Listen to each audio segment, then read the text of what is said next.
The title of this Torah portion, Pinchas, shares its name with the priest Pinchas, which is translated as Phinehas in English.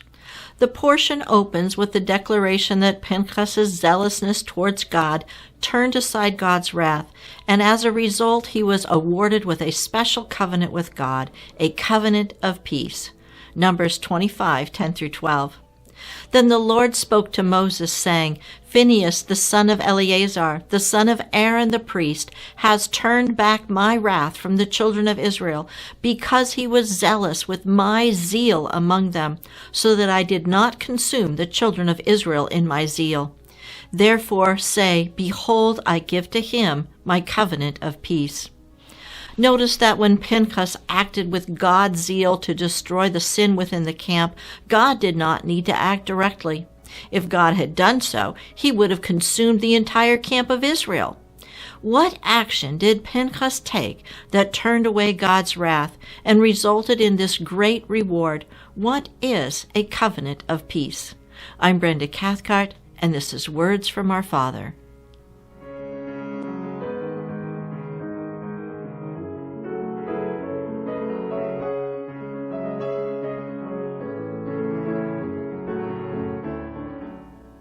In order to answer these questions, we need to go back to the beginning of this incident and look at the events that led up to Pinchas' actions and the reward given to him by God.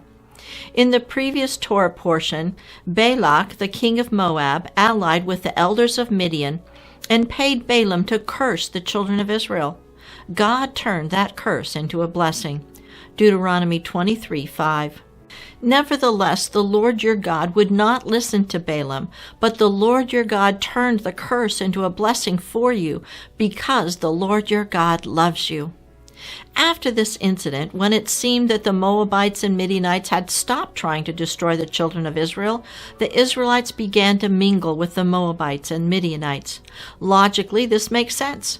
These nations would be neighbors of Israel. However, they didn't just interact with the Moabites and Midianites, they began to participate in the worship of the local gods. Numbers 25:1-3. Now Israel remained in Acacia Grove, and the people began to commit harlotry with the women of Moab. They invited the people to the sacrifices of their gods, and the people ate and bowed down to their gods. So Israel was joined to Baal of Peor, and the anger of the Lord was aroused against Israel. In fact, the Moabites and Midianites hadn't ceased trying to destroy Israel, they just changed tactics. The invitation to join in worship of Baal Peor was engineered by Balaam. When Balaam was unable to curse Israel, he devised a way to get God to curse the children of Israel. He convinced Balak to welcome the children of Israel and invite them to a party, which involved worship of the god Baal Peor, knowing that this would anger God. The angel who appeared to John in Revelation warned the church of Pergamos not to fall into the same trap as the children of Israel when they were enticed to sin by the machinations of Balaam. Revelation 2:14. But I have a few things against you, because you have there those who hold the doctrine of Balaam, who taught Balak to put a stumbling block before the children of Israel, to eat things sacrificed to idols, and to commit sexual immorality. The children of Israel didn't just eat things that the Moabites and Midianites sacrificed to idols. They were the ones who brought the sacrifice to the gods and fully participated in the worship of that god, including acts of ritual sex. This is reminiscent of the actions of the children of Israel at Mount Sinai right after they received the covenant. At that time, Aaron built the golden calf, erected an altar before it, and declared the next day to be a feast day in honor of the golden calf. Exodus 32:5-6. So when Aaron saw it, he built an altar before it, and Aaron made a proclamation and said, "Tomorrow is a feast to the Lord." Then they rose early on the next day, offered burnt offerings, and brought peace offerings, and the people sat down to eat and drink and rose up to play. The children of Israel worshiped the golden calf by bringing peace offerings, which is a shared meal with the God to which they brought the offering. They ate food that they sacrificed to the golden calf idol. Then they rose up to play, which is a euphemism for engaging in sexual activity. As we examine the participation of the children of Israel in worshiping Baal Peor, we will see how thoroughly the children of Israel participated in this idolatry. In Numbers 25:3, we learn that the children of Israel joined to Baal of Peor. The word join is the Hebrew word samad, number 6775 in Strong's Concordance, meaning to link, join, or yoke. This linking can be either physical or figurative, such as joining in purpose or activity. In the fullness of the meaning of the word samad, Israel joined with Baal Peor both physically and in purpose. Samad is not used at any other instance when the children of Israel worshipped other idols. The Stone Edition Chumash translates Numbers 25:3 as, Israel became attached to Baal Peor. Matthew Poole, a 17th century theologian, writes, the word implies a forsaking of God, to whom they were and should have been joined, and a turning to, embracing of strict conjunction with, and fervent affection after this false god. In other words, the Israelites enjoyed their worship of Baal Peor and didn't want to give it up. Instead of remaining holy to God, they had separated themselves to Baal Peor. Hosea 9:10. I found Israel like grapes in the wilderness. I saw your fathers as the firstfruits on the fig tree in its first season. But they went to Baal Peor and separated themselves to that shame. They became an abomination like the thing they loved. The word separated is natsar, number 5144, meaning to hold aloof or set apart. It is the root word of the word Nazarite, referring to the Nazarite vow through which the children of Israel were to separate themselves to service to God. When recounting the journey of the children of Israel in the wilderness, Moses contrasted those who had joined with Baal Peor with those who clung to God. Deuteronomy 4:3 and 4. Your eyes have seen what the Lord has done in the case of Baal Peor. For all the men who followed Baal Peor, the Lord your God has destroyed them from among you. But you who held fast to the Lord your God are alive today, every one of you. The phrase hold fast is the Hebrew word dabek, number 1695, meaning to adhere, to stick closer, to cleave or join. This is from the word dabak, number 1692, which is used in Genesis to instruct that a husband is to cleave to his wife and become one flesh. As we can see, the children of Israel participated wholeheartedly in the worship of Baal Peor. They joined themselves physically and in purpose with this god, separating themselves to that god. Instead of remaining true to God, they participated in adultery, breaking their bond with God. God immediately pronounced judgment on all those who joined themselves to Baal Peor. Numbers 25:4 and 5. Then the Lord said to Moses, take all the leaders of the people and hang the offenders before the Lord out in the sun, that the fierce anger of the Lord may turn away from Israel. So Moses said to the judges of Israel, every one of you kill his men who were joined to Baal of Peor. Even as the Lord is pronouncing judgment on those who joined themselves to Baal Peor, one of the children of Israel, who we later learn as Zimri, a leader of the tribe of Simeon, presented a Midianite woman to his brethren. Numbers 25:6. And indeed one of the children of Israel came and presented to his brethren a Midianite woman in the sight of Moses and in the sight of all the congregation of the children of Israel, who were weeping at the door of the tabernacle of meeting. This verse paints a contrasting picture. Zimri openly flaunts his relationship with the Midianite woman, while many of the congregation are weeping openly in the front of the door of the tabernacle of meeting. The NKJV Study Bible comments on Zimri's actions. Zimri, a Hebrew man, became involved with a Midianite woman named Cosbi, who may have been a priestess of Baal. Although the nature of the offense isn't clear in the text, it could be that their sinful actions were performed at the door of the tabernacle in full view of the congregation. Zimri's fornication with a possible priestess of Baal in view of the door of the tabernacle of meeting nearly defiled God's sanctuary. At this point, we need to know what Baal Peor is. Baal means master or lord and is used in reference to many different idols that the Israelites worshipped.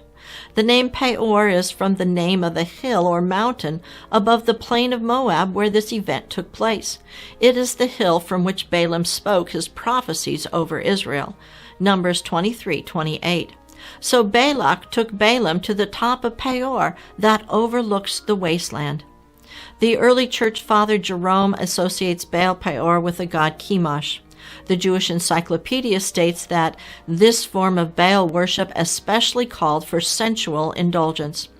The name Peor comes from the Hebrew pa'ar, number 6473, meaning to yawn or open wide. It generally has a negative connotation, as in opening wide the mouth to consume something. Isaiah 5:14.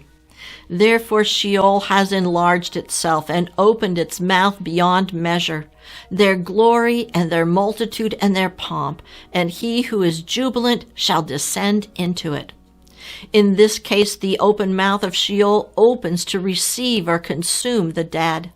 Matthew Poole and John Wesley comment that Baal Peor is the same as the Roman god Priapus, who is a fertility god noted for his large phallus.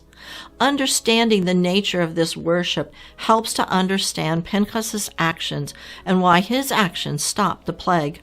This connection is missed in our usual translations, where Pinchas or Phinehas follows the man of Israel and the Midianite woman into a tent where he runs them through with a javelin.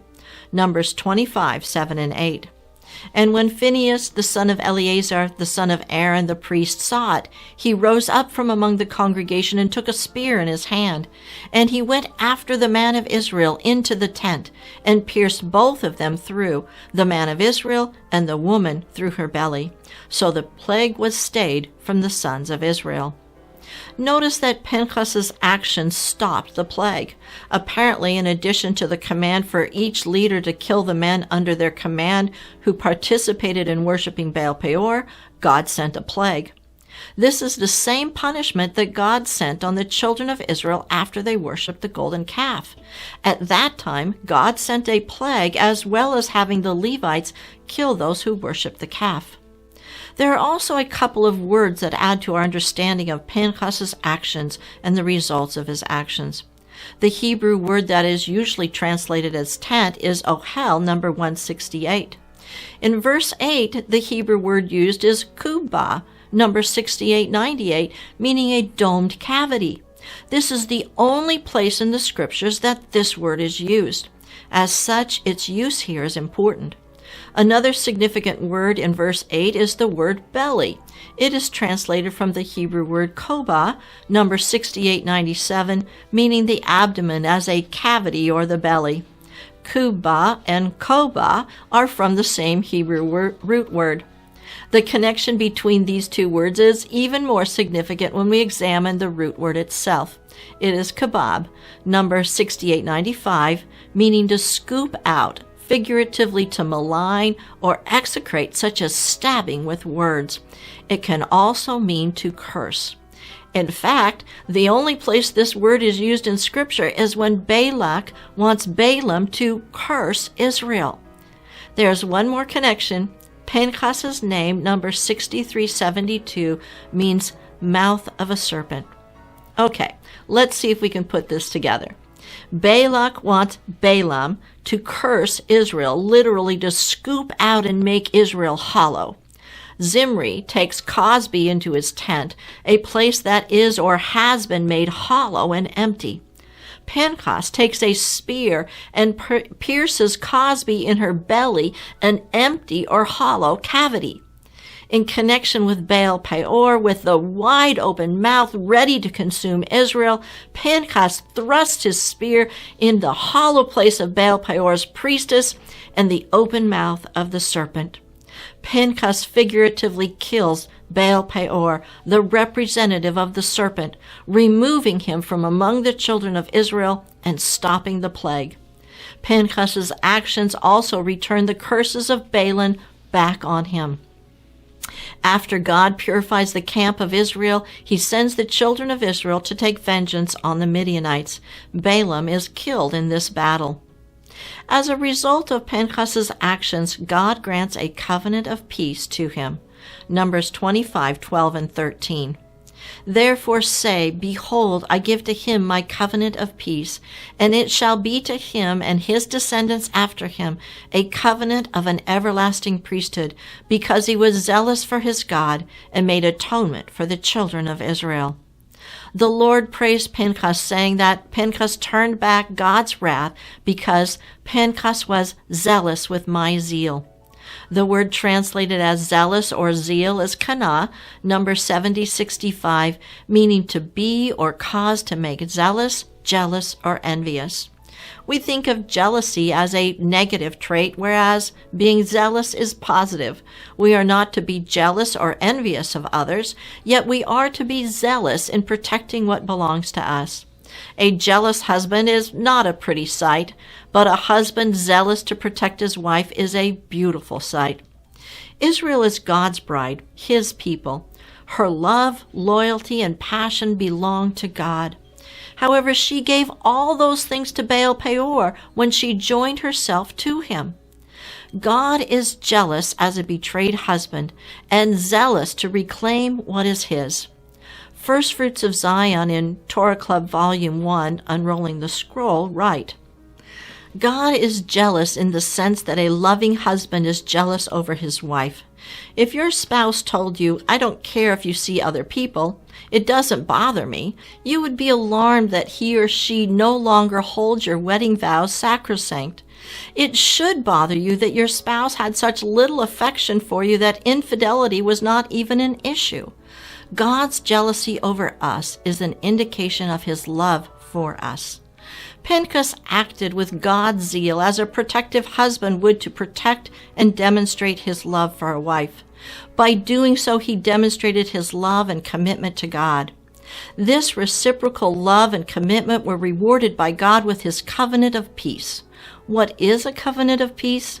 The word peace is shalom, number 7965, which means safe, well, happy, friendly, peace, prosperity, and overall well-being. In the Torah scroll of this passage, the word shalom is written with a broken vav. The vav is the sixth letter of the Hebrew alphabet and also represents the number 6. 6 is the number of man. So the broken vav represents the broken man who died to establish peace. When the vav is broken into two pieces, the top part represents the letter yud, which is the hand. The bottom part looks like a spear or nail. The nail pierces the hand of Yeshua as he was on the cross to bring us peace. We can think of the spear that Pinchas used to pierce the man of Israel and the Midianite woman as the spear that pierced Yeshua. We know that Yeshua was pierced for our transgressions and that Israel will mourn for the one they pierced. Zechariah 12:10. And I will pour on the house of David and on the inhabitants of Jerusalem the spirit of grace and supplication. Then they will look on me whom they pierced. Yes, they will mourn for him as one mourns for his only son, and grieve for him as one grieves for a firstborn. The covenant of peace granted to Pinchas is established over the broken man, the broken body of Messiah Yeshua. Pinchas's name, as written in the Hebrew of Numbers 25:10, has a small yud. In the ancient Hebrew writing, the letter yud is a hand representing a person's deeds. This small yud represents Pinchas's small deed of slaying only one man among the many who were slain. But God stated that this one act above all the others in this situation stopped the plague. Ezekiel mentions a future covenant of peace with Israel when David is shepherd over the people. Ezekiel 34:23-25. I will establish one shepherd over them, and he shall feed them, my servant David. He shall feed them and be their shepherd. And I, the Lord, will be their God, and my servant David a prince among them. I, the Lord, have spoken. I will make a covenant of peace with them, and cause wild beasts to cease from the land, and they will dwell safely in the wilderness and sleep in the woods. Ezekiel expands on the covenant of peace, stating that it is an eternal covenant and that God would live in their midst forever. Ezekiel 37:24-28. David my servant shall be king over them, and they shall all have one shepherd. They shall also walk in my judgments and observe my statutes and do them. Then they shall dwell in the land that I have given to Jacob my servant, where your fathers dwelt, and they shall dwell there, they, their children, and their children's children forever, and my servant David shall be their prince forever. Moreover, I will make a covenant of peace with them, and it shall be an everlasting covenant with them. I will establish them and multiply them, and I will set my sanctuary in their midst forevermore. My tabernacle also shall be with them. Indeed, I will be their God, and they shall be my people. The nations also will know that I, the Lord, sanctify Israel, when my sanctuary is in their midst forevermore. Pinchas removed the stain of idolatry from the camp of Israel when he killed Zimri, a leader of that idolatry, and Cosbi, the priestess of Baal. His actions resulted in an everlasting covenant to him and his descendants that they would be priests to God forever. When Messiah comes, all idolatry will be removed from Israel, and Pinchas's descendants will be those who serve God in the new temple. As Pinchas was zealous for God, so God was zealous for Pinchas. The Apostle John, in his closing words of his first epistle, admonishes his flock to keep themselves from idols. Let us be zealous for God, joining ourselves only to Him, and keep ourselves from idols. I'm Brenda Cathcart for Moed Ministries International. Shalom, and be blessed.